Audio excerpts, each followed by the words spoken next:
નમસ્કાર ખેડૂત મિત્રો, મારું નામ તાવિયા રોહિત છે અને આજે આપણે આવ્યા છીએ ગઢડા ગામની અંદર. તો ગઢડા ગામની અંદર મગફળીની અંદર આપણે નિધિ ઓર્ગેનિક લેન્ડનું ઓપ્ટિમા પ્લસનો ડેમોન્સ્ટ્રેશન આપેલું હતું. તો ડેમોન્સ્ટ્રેશનના ઓબ્ઝર્વેશન માટે આજે આપણે આ બધા ખેડૂતોને ડેમોનું રિઝલ્ટ જોવા માટે એકઠા કર્યા છે. તો ડેમોન્સ્ટ્રેશનનું આપણું રિઝલ્ટ અને જે આ ખેડૂતો આવ્યા છે, જે ખેડૂતની વાડીએ ડેમોન્સ્ટ્રેશન થયેલું હતું, એમનો પહેલા પરિચય લઈ લઈએ. તમારું નામ? ભગવાનભાઈ જસમતભાઈ વેલાણી. ભગવાનભાઈ જસમતભાઈ વેલાણી. ગામ? ગઢડા. ગામ ગઢડા.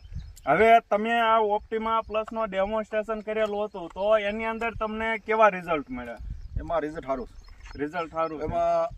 આમાં જો આમાં આ રિઝલ્ટ વગરનું છે. આમાં સટાણેલું નથી, બરોબર? આ છોડની અંદર આમ છોડ ખુલ્લો કરો થોડી વાર.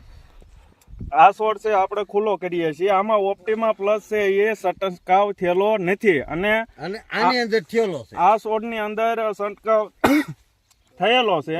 તો આ છોડની અંદર અને આ છોડની અંદર તમને ડિફરન્સ શું લાગે છે? આ બે છોડ આમાં વધારે સિંગ બેઠી. આમાં સિંગ વધારે બેઠી છે, પ્લસ સુયા છે એ તમે જોઈ શકો છો કે આમાં સુયા વધારે બેઠા છે અને મગફળી પણ બેસી ગઈ છે. તો આમાં એટલી બધી હજી શરૂઆત થઈ નથી અને આમાં કમ્પ્લીટ બેસી ગઈ છે.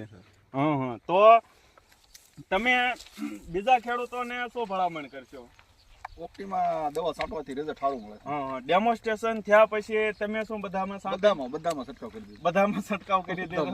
હા. તો હવે તમને એક મેન ડિફરન્સ બતાવું કે ખાલી 0.01 એક છોડની અંદર 1 થી 2 મગફળીના દાણા વધારે બેસે ને ખોખા, તો પણ આપણે વિચારી શકીએ કે ઉત્પાદન કેટલું આપણને વધારે મળે. 2 મણ વધારે ઉતરે. તમે આ જે જોયું એ ઓપ્ટિમા પ્લસ નિધિ ઓર્ગેનિક લેન્ડનું હતું અને આપણે બધા જે ખેડૂતો અહીંયા આવ્યા છે એ રિઝલ્ટ જોઈ અને ખુશ છે.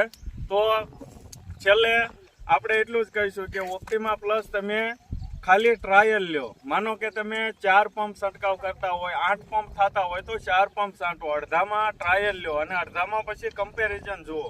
બીજી વાર તમને ડિફરન્ટ દેખાશે અને તમે વાપરતા થશો. તો સારી વસ્તુ છે, વાપર્યા જેવી વસ્તુ છે. બસ, આભાર.